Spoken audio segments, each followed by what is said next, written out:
Anybody who has a new idea is always laughed at. First, they laugh at you, then they get mad at you. Eventually, they love you. Tell me, do you think spirituality and belief in afterlife? For sure, when people gain fame, when you make more money, you think less about what happens after death because you don't want to die when things are going well. So yeah, I mean, a lot of people lose touch when they start to make money and become famous. Look at universities now. They follow the you know what zeitgeist means? It's a German word, the spirit of the times. So whatever the spirit of the times are, every academic is also pressured to not lose their job. You saw this recently with a lot of woke stuff about gender, sex. A lot of professors, some I know, they're afraid to speak out because like, I'm going to lose my job. The cool thing about a robot, I mean, is part of me hates that thought, but part of me is like, man, humans make a lot of mistakes. You know, humans get tired.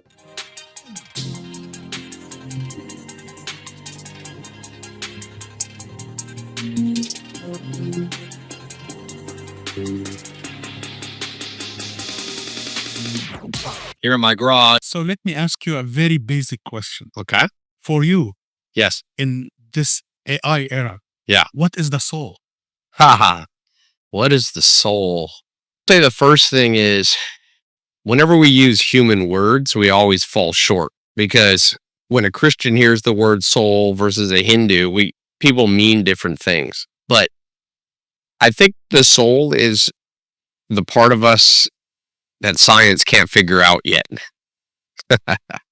So there's a part to humans, like there's something called quantum consciousness that one of the Nobel Prize winners, Roger Penrose, talks about, which is like you're asleep, life's not going well for you, nothing's winning, and you wake up with like an instant idea, an invention, a solution. And throughout history, there's people who had these ideas that solved disease, that invented, like Tesla, the original guy, Tesla. So where do those come from? Those probably come out of the soul. Now scientists don't call it the soul, they call it like the quantum, the part that's so small, we can't measure it yet. I love that you mentioned Roger Penrose because it's the major of our, let's call it, discussions. Yes. So to simplify the next question. Yeah. Why you think someone like Roger Penrose and Yes. others who shares with him this idea of quantum mind, that somehow it's the soul, Yes. are shut down and cancelled? Yeah. First, anybody who has a new idea is always laughed at. First, they laugh at you, then they get mad at you. Eventually, they love you. So at first, they laughed at Roger Penrose, even though he had a Nobel Prize. Now, then people started to get mad. And slowly people are going, wow. Because we lived through the last 100 years was the rise of atheism from the late 1800s to the late 1900s. My grandma grew up in that generation. And basically, it was a reversal from the centuries before where humans were very religious and superstitious. And then science started to grow in the late 1800s. And so people went from believing in God to believing in superstition too much, and they went all the way to the other extreme, to atheism. And now the world's come back to center. Like a lot of scientists are starting to discover that the things that religion talked about, that there's some truth to it. For example, you know, in the Bible or different spiritual books talks about there's some God that's outside of time. Like time has no effect on God because they created time. And if you look at modern science, that's kind of this understanding that time isn't real. Albert Einstein 100 years ago wrote a book, General Theory of Relativity, which basically said time is relative. Every single point in space in the whole universe experiences a different sense of time. And so it's only been in the last 50 years or 100 years that scientists have really started to go, well, you know, prayer seems like it shouldn't work because I'm standing here. If I pray for somebody who's in Europe, how can I affect them? But then science is starting to find quantum entanglement. So two particles that are 100 light years apart, one can affect the other instantly. To find Faster we're all than the speed of light. connected. Right. So yeah, so to me, the reason Penrose was laughed at is because he lived through the rise of extreme atheism, which is probably going away now. I have identified 12 others Okay. who support somehow or have different view, but practically the same idea of Yeah. Roger Penrose. Half of them, they have Nobel Prize. Yeah. And my question, is there a conspiracy? Because you mentioned something, it looks like your opinion, it's a natural process that people against new idea. Right. But here, I'm not counting 1, 2. Right. I reached 12. Yeah. And every time they are brilliant, they are smart, they are celebrated until they talk about the soul or Right. God, and then suddenly they are stupid, shut down, Yeah. eliminated. Is there a conspiracy? Yeah, probably it's called academia. Academia has a lot of groupthink. You know, my grandfather was an academic. He taught at Yale, and he was a well-known scientist in his field, first marine biology and then astrophysics. He published in Nature in 1974.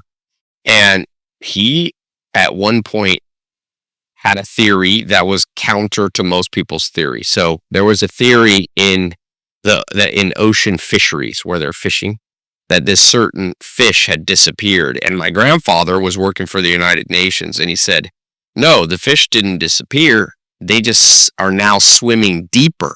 Mhm. And he was basically blackballed at United Nations Food Bank. I think he worked for the World Food Bank or something. This was before I was born. But, you know, and my grandpa, of course, was kind of a mad scientist, so he didn't care that much. But if you go groupthink or the mass hysteria of the crowds, not only affects supposedly dumb people, average people, but it also affects high IQ academics. Look at universities now. They follow the you know what zeitgeist means? It's a German word, the spirit of the times. So whatever the spirit of the times are, every academic is also pressured to not lose their job. You saw this recently with a lot of woke stuff about gender, sex. A lot of professors, some I know, they're afraid to speak out because like, I'm going to lose my job. You need to conform to what Yeah. everyone accepts. Otherwise, you're going to be cast away. Exactly. So it goes down to money. People don't want to lose their job. That's true. Comes down to True. So it's kind of a money conspiracy. If you go against the mainstream academic thought, you might lose your paycheck. Let me ask you a question related to the fame, Yeah. the money. Yeah. This is two words that you know so well. Yeah. So tell me, do you think spirituality and belief in afterlife Yeah. exist in that area, or all it become money, fame, today you will die? Yeah. I mean, for sure, when people gain fame, when you make more money, you think less about what happens after death because you don't want to die when things are going well. So yeah, I mean, a lot of people lose touch when they start to make money and become famous. But usually, eventually, something painful happens and they come back around because pain is visited upon the poor and the rich. And so people who are rich lose a child, they go bankrupt, they lose their own health. And like Tony Robbins says, you know, when you succeed, you party, but when you fail, you ponder. So since everybody fails at something, rich or poor, Mhm. famous or unknown, everybody starts at one point or another thinking about God. Or almost everybody. So you don't think about God when you're at the top. When everything's going well, people don't think about, they don't question anything. In general, you don't think about it. It's when things go bad. Interesting. That means we look for the soul when we are in trouble. That's right. And The old saying- realistic when we're good. Yes, there's the old saying, there's no atheists in a foxhole in battle. The trench there, everybody's praying to something. But is that a proof that Yeah. somehow God exists? Because we reach deep inside ourselves once we are Right. in trouble. There's I think there's an instinct within all of us to realize we're small. There is something bigger than us. Yeah, Controls people us look up. I somehow. mean, ancient people used to look up. I read a book that the average person in 500 years ago who lived in Hawaii or Tahiti, they could name 1,200 stars. That's how they navigated before GPS. Captain Cook, there's a famous European who explored the South Pacific and all this. And he said these natives can just navigate from island to island. They would look up. So people used to be very connected to things bigger than themselves. You'd see the stars, you'd see them move, And now, because we have science, sometimes we lose our sense of awe. It's still pretty crazy that we're seeing light from stars that are, billion miles away. So, yeah, modern world probably makes us think less about God. Yourself, what do you think happens after we die? After we die? It's a good question. I'm not sure, to be honest. Part of me likes what India. Reincarnation is kind of true. I have a farm. When a cow dies, we put the body in compost pile.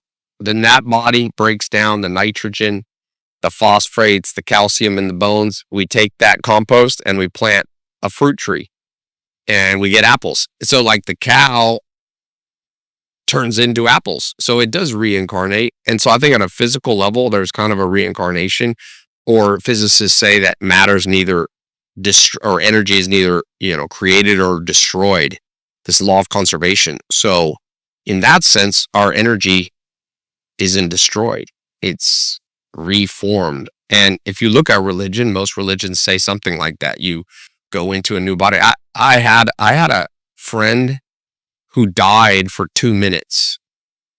He was a strong Christian guy.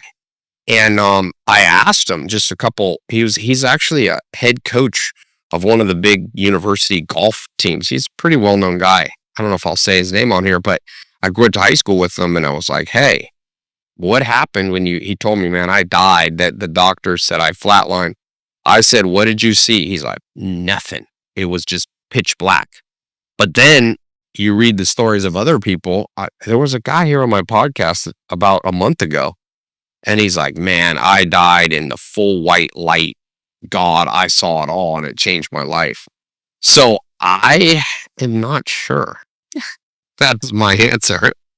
I wish I knew. Wish all right. Yeah. Let me go to business a little bit, because we discussed enough about Roger Penrose and the stuff.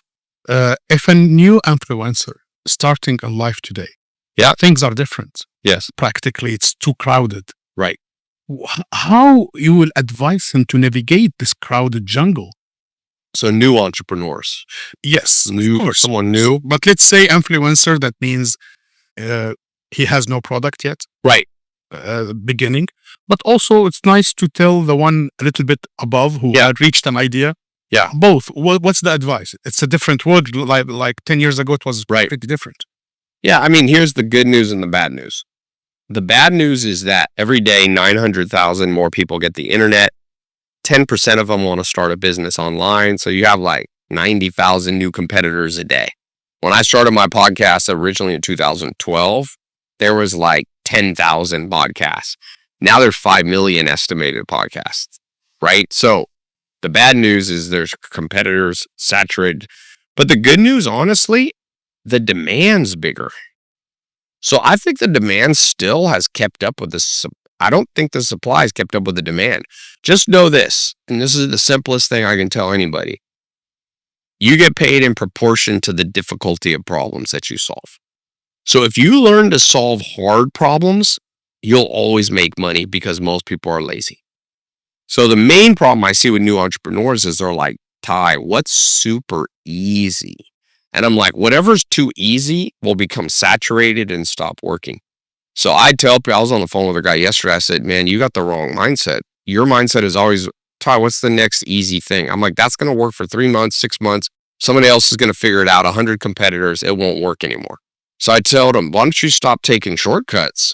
And if you really want to be wealthy, why don't you get good at something that's hard? That can be paid ads. That can be viral marketing, going viral on social media. That can be raising capital. Can be hard. Not many people are going to figure that out. Learn how to buy and sell companies. Very few people are going to learn. That's hard. So I just tell people, identify the hard skills Go after one of them that interests you the most, and it'll be a pain for a year or two, but eventually you'll be alone making money. Nobody will touch you. Find the hard thing. Yes. What do you think the most hard thing we can find these days As an entrepreneur, as an entrepreneur? I mean, I put business into like 14 divisions, and 12 of them are operations. The 12th and the hardest is M&A, buying and selling companies. The 11th, level 11 of business is raising capital. So I think raising capital and then buying and selling businesses, the least amount of people do it. It takes the most skill, the most knowledge, but that's why I call it the way of the billionaire. Mm-hmm. Elon Musk, out of the 3 big businesses he's built, PayPal, SpaceX, and Tesla, 2 of them he bought from somebody else, didn't start. Mark Zuckerberg, out of the 3 big businesses he built or owns, Facebook, Instagram, and WhatsApp, 2 of them he bought and 1 of them he built from scratch. So I think if you can learn how to raise capital and buy businesses, nobody will ever compete with you. You'll be fine. Your success is just based on you. It'll never be saturated. People are intimidated by it. People are intimidated.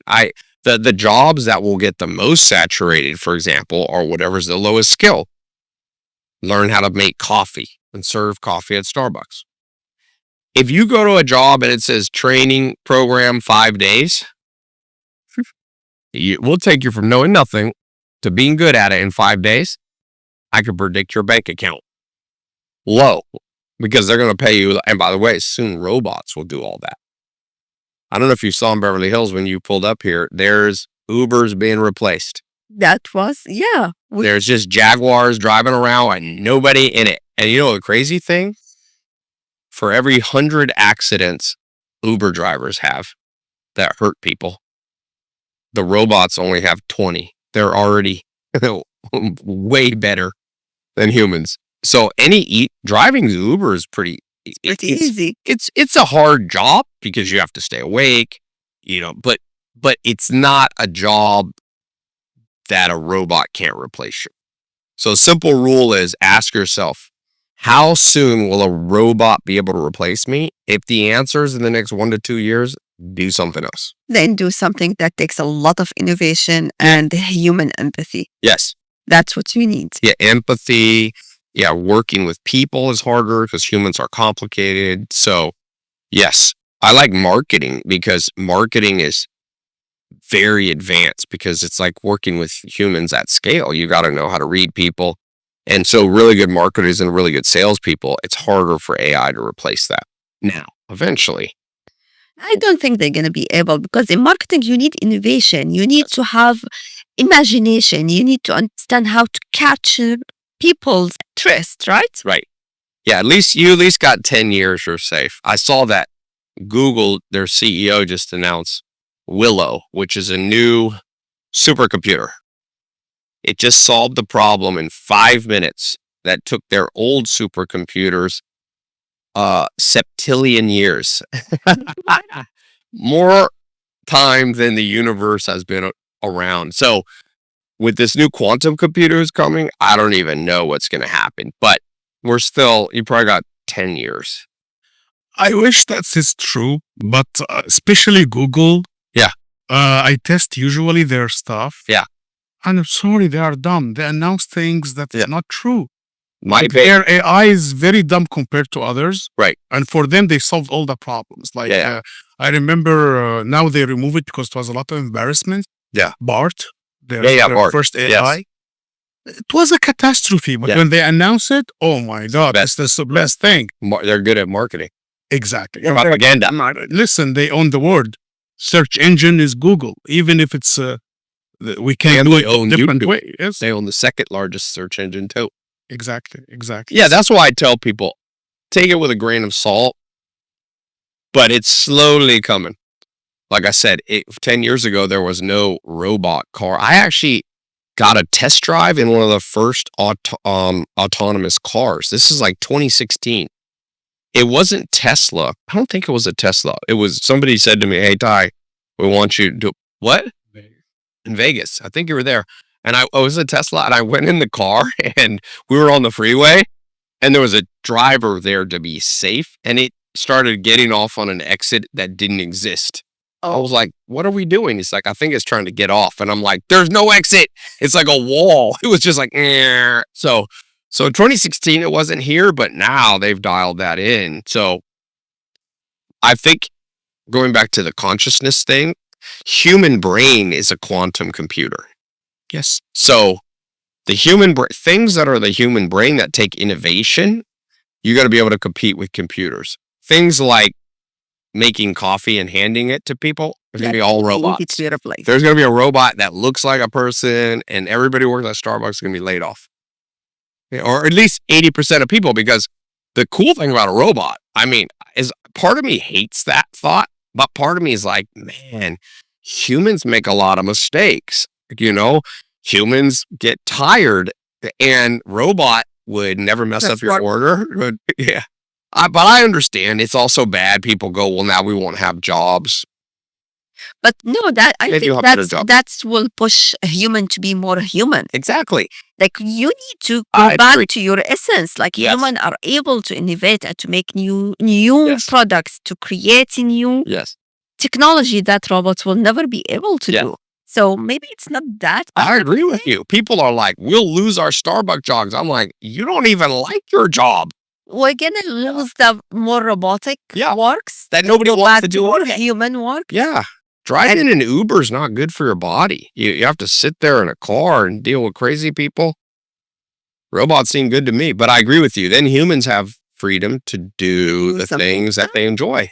Exactly. Humans are happier when they're learning, challenging themselves. Robot will never be able to create a nice piece of art, even if it creates a lot of pictures right now, but they're boring pictures. But it's not an art. It's not creating art. It can create a product, but it will never be an innovative product, a new product that will do something new.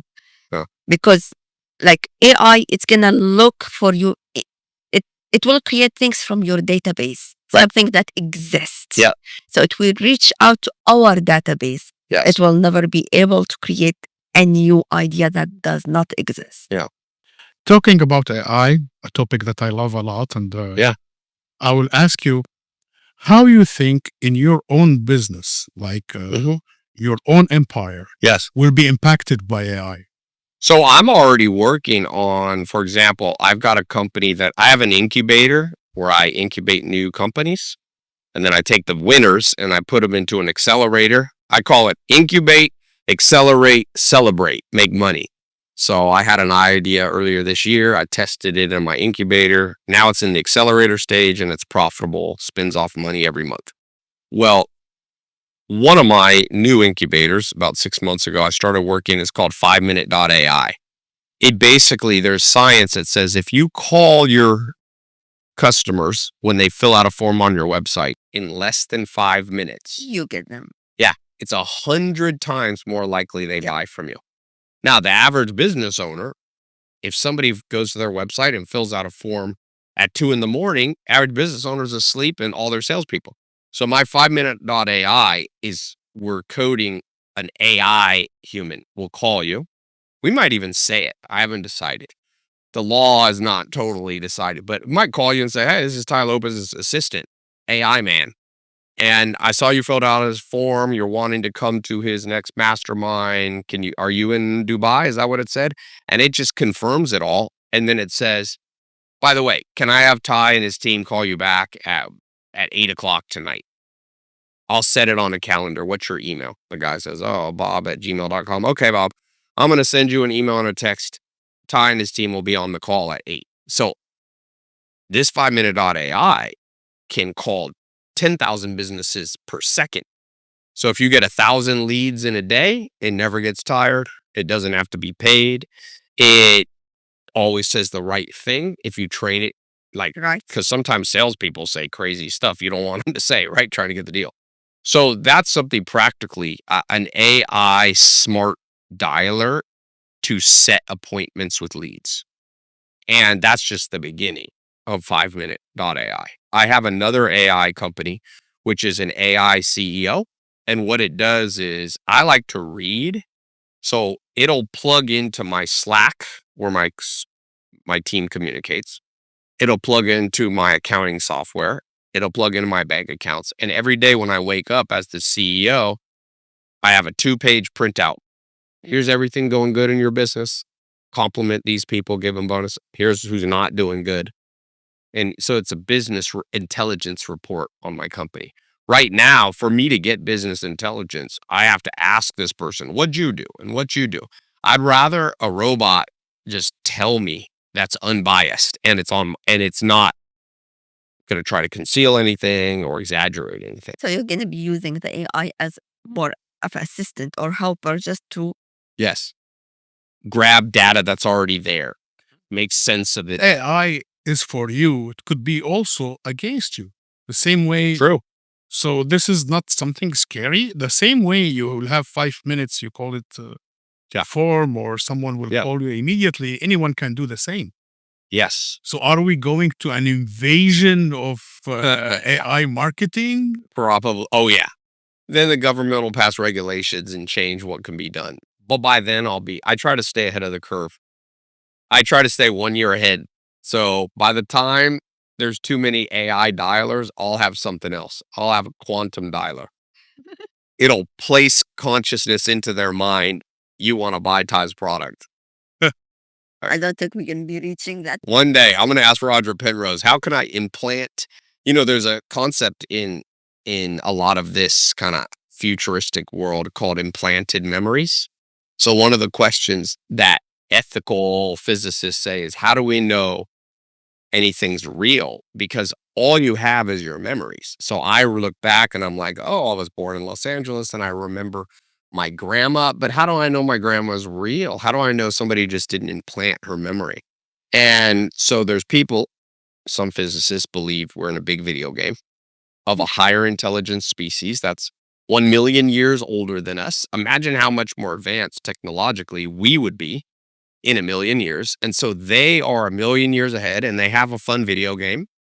I heard one physicist or theoretical physicist say, we might be a testing pilot for future generations. So let's see what happens if we elect somebody like Donald Trump president in our universe. So let's test it on this alternate universe. And we're just, it is hard to know. There's no way you could prove we're real. Seems like I'm real. But you know what's weird? When I'm in a dream, it also seems like the dream is real. And so they call this, some people think the world we live in now is called a hyper clear dream. You know how when you're watching something and the screen's fuzzy? That's like our dreams at night. But the future species has these hyper clarity dreams that seem so real we would die for our reality. People are out here dying for their country when your country might not even be real. We might be a very interesting video game for some future species. So you like the simulation theory?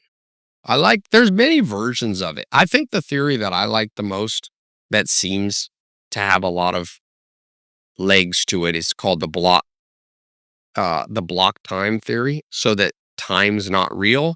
Time is a block. It's like a film strip when you're making a movie. The whole film strip's there, but then they call it flat.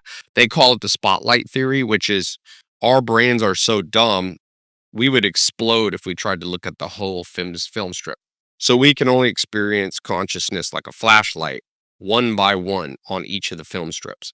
So for me, it feels like I was 1 year old and then I was 2 years old and I was 3. When the reality is all of time is one big block. And that, by the way, explains religion, where they say God is outside of space and time. God's not restricted. So God, if there is a block theory of time, just a big block of time all at once, then God, like in the Bible, right, you're Syrian, so are you Christian? Or Syrians, Christian? They have a lot of Syria has all kinds of religion. but there's kind of The majority are Muslim. Muslims. Yeah, but All religion started somehow in that region. Yeah, it's all there, you know. They updated. Some people did it. ancient, different. I'm trying to remember the name of the Christian groups. There are a lot. So Coptic is like Copts are Egyptian, Egyptian, Aramaic, maybe. Aramaic. Yeah, So if you take that, they say that God is the Alpha and the Omega, the beginning and the end. So if that's true, that's like the block time theory. God's outside of space and time because there's not even one. And so, yeah, the simulation, they're all kind of a version of that. I think the memory implanted one is pretty crazy. And I'll tell you why it's practical. There's people who go to war now and they have PTSD. And scientists are using things like psychedelics. Mhm. And the idea is the psychedelics, the part of your brain that stores fear memories is called your amygdala. So in your amygdala, if they could wipe out some of those memories, sure, you would lose out on the past, but you'd also lose out on extreme trauma. So we're already messing with memories. But Also, do we really lose the trauma? Our body cells remember the trauma. yeah, but I agree. Maybe, some people say that trauma is experienced at the whole cellular level, not just the brain. But certainly the brain's a part of it. By the way, transhumanism, which some people, I think Elon Musk likes, which is the thought that we can live forever by just changing bodies. So you download all your memories into a chip, you let your old body disappear, and then you download it into a young body again. Wouldn't maybe that be moving to the next step? That's what happens when we die? Exactly. That's like reincarnation or Maybe the quantum mind is the eternal one, and this Exactly. one is what you called the the transhumanism. transhuman version of Yeah. our life. For sure. There's a lady that I listen to sometimes on YouTube. She's very far out there, okay? Roger Penrose probably wouldn't listen to her. Her name's Dolores Cannon, okay? And she is the most confident person in her theories. She talks for hours about how she was a therapist and for thousands of people, and she discovered that people have past lives and they're experiencing past lives. And she has a theory that basically we're here to learn, and Earth is the hardest place in the universe. And so this is where you go to learn the most, and it's the hardest. And if you don't learn it in this lifetime, you have to go through it again. And that's a little bit like the India thing. So I don't know. There's so much out there that could be true. One thing on the quantum conversation, what scientists have found in my 67 steps, which is kind of like my mindset course. I don't know if you've ever been in that, but I have a new version of the 67 steps. And one of them is, I call it quantum conclusions. So at the classical large world, we pretty much know if I drop this, that gravity is going to pull it down. At the quantum teeny level, we don't know what's going to happen. Things happen that aren't supposed to happen, right? And there's no absolutes, there's only probabilities. So what I think when people ask me questions about, let's say this question about what happens after death. Oh, is there a soul? I think I can't be 100% sure, but I would rank things by probabilities. So I'd say probably this. I'd bet more money on this theory, like block theory of time. I would bet more money on that than I would bet on reincarnation. I think reincarnation is more likely to be a theory because we're not that high IQ. That time keeps going on and on. But in the reality of physics, time's not really real. That was Einstein's whole thing. He said, like, if you're in a train and somebody's watching you from a road and the train's going 60 miles an hour and you're walking in the train 5 miles an hour, to the person on the ground, you're going 65 miles an hour. The train's going 60 and you're walking on it. So if I measure you, you're going 65. But when you're on the train, you're only going 5 miles an hour. And then to make it all more complicated, if a photon of light is going above the train, it never accelerates or deaccelerates. That's the whole thing people don't understand about light. Light doesn't accelerate. It's never slower or faster. It just starts out. And so he was trying to say there's 3 people experiencing different levels of time. The photon of light doesn't speed up or slow down. It's just always going 186,000 miles an hour. The guy in the train experiences himself going 5 miles an hour and the dude outside. So that theory, I think is probably 80% likely to be true. I have a question, but it will take time to ask. So bear with me. But it's somehow I'm grouping everything you said today. So we said to make crazy money, to go to the next level, you need to stick to the difficult things. Right? Correct. To go to really the things or the skills that nobody can replicate in, is what you said, 5 minutes. Yes. And now let's link that to what you just said about science and immortality and upgrading or uploading our life into another life, right? Yes. You talked about startup. If today, and this is the question now, if today there is a startup who will come approach you and tell you, and does not exist, I'm not trying to say it exists. Yeah. If there is a startup comes and tells you, hey, we figured a way to connect our world to the quantum soul world. Okay. And we are working on a device that will let you somehow upload your consciousness or connect your quantum consciousness to this device. Yes. And then assure a continuity in this life after that. Okay. And the question, will you raise money, invest in that, or you will consider that madness? No, I'd be interested. Madness doesn't scare me. Sometimes I used to say to one of my business partners, I have a crazy idea I'm about to tell you. And he would say, I used to be scared of those, but those are usually your best ideas. So mad idea? No, I would. That is a tricky one. I mean, I think Elon Musk is kind of working on that with Neuralink. So if there's a competitor to Neuralink, yes. I answer this. I sometimes think, what's the best company I could ever come up with? Forget making money. What's the most important company for humanity? I used to say the most important is genetic engineering. So, for example, babies that are born and they're going to have high likelihood of depression while they're in the mother's womb, or even before conception, could you alter the gene code so that the baby doesn't experience crippling depression their whole life? Okay.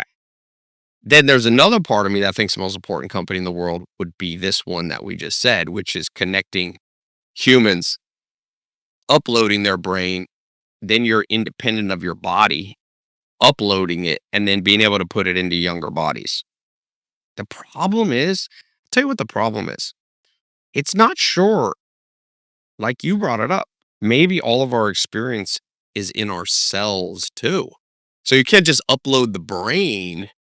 When you downloaded it, you'd find yourself a totally different being. You wouldn't be. Roger Penrose and Hamroff, they said it's the microtubules. Microtubules. They have high concentration in brain cells. Yes. But they are in every cell. Yes. So that means the soul is connected somehow to every cell. Yes. But high concentration in the brain. Yes. Now, I don't know what's the soul yet. Yes. Okay. But it's something related to our quantum mind.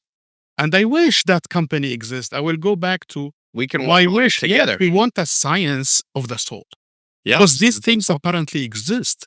Yes. But I don't know why our science community is shutting down all temptation to make it official study. And maybe we need the next startup talking about AI and how things are easier now. Yeah.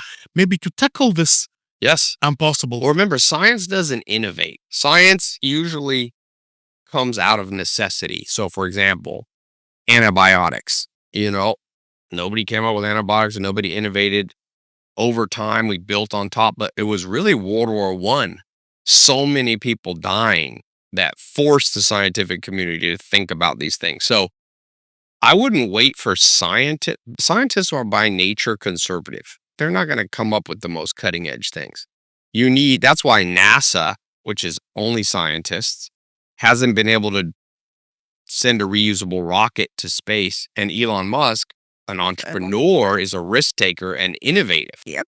Crazy idea. Yeah. So scientists aren't risk takers. So don't wait for them I love to this innovate. take. You are telling me suddenly that science that used to be against let's call it stagnation of ideas is now the reason why we are stagnating in our ideas. Yeah, and also the main problem with science now is science takes money.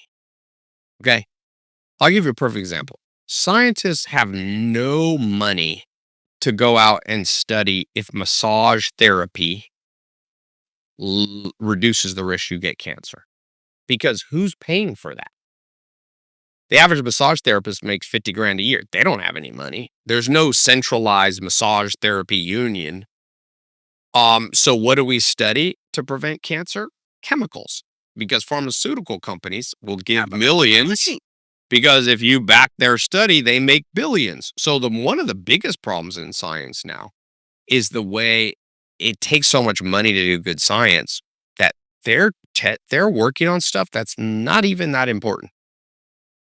It's becoming companies, corporates, actually.